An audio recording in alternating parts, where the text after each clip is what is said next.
गणेश चतुर्थी। गणेश चतुर्थी जीवन के किसी भी क्षेत्र में सफलता के लिए चतुर्थी व्रत को बहुत फलदायी माना गया है। इस व्रत में श्री गणेश को सबसे पहले याद किया जाता है। चतुर्थी व्रत करने से परिवार में सुख, शांति, धन समृद्धि आती है, प्रगति होती है तथा चिंता एवं रोग का निवारण भी होता है। वैसे तो गणेश चतुर्थी हर महीने में 2 बार पड़ती है। पूर्णिमा के बाद आने वाली चतुर्थी को संकष्टी तथा अमावस्या के बाद आने वाली चतुर्थी को विनायकी कहा जाता है। शास्त्रों के अनुसार विनायकी चतुर्थी व्रत की पूजा दोपहर में की जाती है, क्योंकि इस दिन शाम के समय में चांद नहीं देखने का मान्यता है। इस दिन चंद्रमा को देखने से झूठा कलंक लगता है, ऐसा मान्यता है। आइए जानते हैं विनायक चतुर्थी पूजन विधि। चतुर्थी व्रत के दिन ब्रह्म मुहूर्त में उठकर सभी कामों से निवृत्त होकर सबसे पहले स्वयं शुद्ध होकर स्नान करके स्वच्छ वस्त्र पहने। इसके बाद पूर्व की तरफ मुख करके आसन पर बैठे गणपति का ध्यान करते हुए एक चौकी पर साफ पीले रंग का कपड़ा बिछा दे। ओम गंग गणपते नमः मंत्र का जाप के साथ गणेश जी की प्रतिमा स्थापित करें। गंगाजल छिड़क कर उक्त स्थान को पवित्र करें।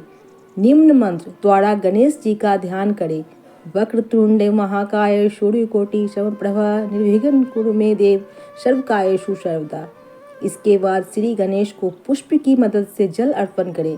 रोली, अक्षत, लाल रंग के पुष्प, जनेऊ, दुर्वा, पान, सुपारी, लौंग और इलायची चढ़ा दें। श्रीफल और मोदक का भोग अर्पित करें। अब श्री गणेश जी को दक्षिणा अर्पित करके 21 या 11 लड्डुओं का भोग लगाएं। तत्पश्चात धूप, दीपक और अगरबत्ती जलाएं। विनायक चतुर्थी की व्रत कथा पढ़ें। श्री गणेश चतुर्थी व्रत की पौराणिक कथा के अनुसार एक बार भगवान शिव तथा माता पार्वती नर्मदा नदी के किनारे बैठे थे। वहां माता पार्वती ने भगवान शिव से समय व्यतीत करने के लिए चौपड़ खेलने को कहा।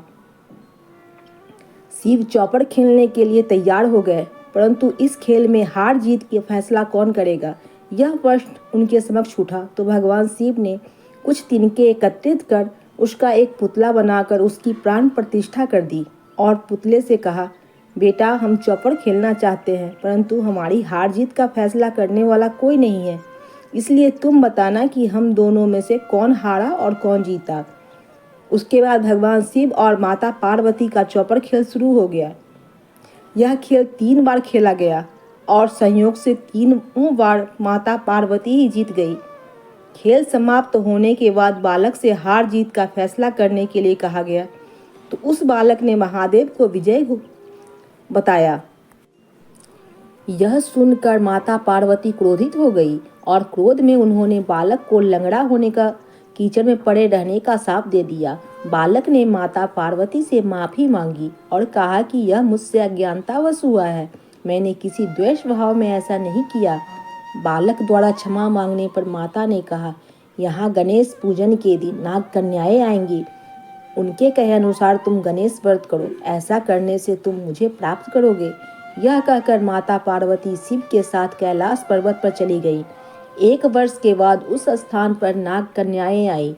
तब नाग कन्याओं से श्री गणेश के व्रत की विधि मालूम करने पर उस बालक ने 21 दिन लगातार गणेश जी का व्रत किया। उसकी श्रद्धा से गणेश जी प्रसन्न हुए। उन्होंने बालक को मनोवांछित वर मांगने के लिए कहा।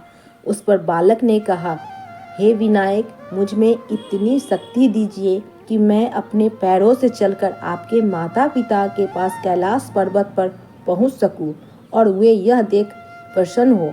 तब बालक को वरदान देकर श्री गणेश अंतर्ध्यान हो गए। इसके बाद वह बालक कैलाश पर्वत पर पहुंच गया और कैलाश पर्वत पर पहुंचने की अपनी कथा उसने भगवान शिव को सुनाई।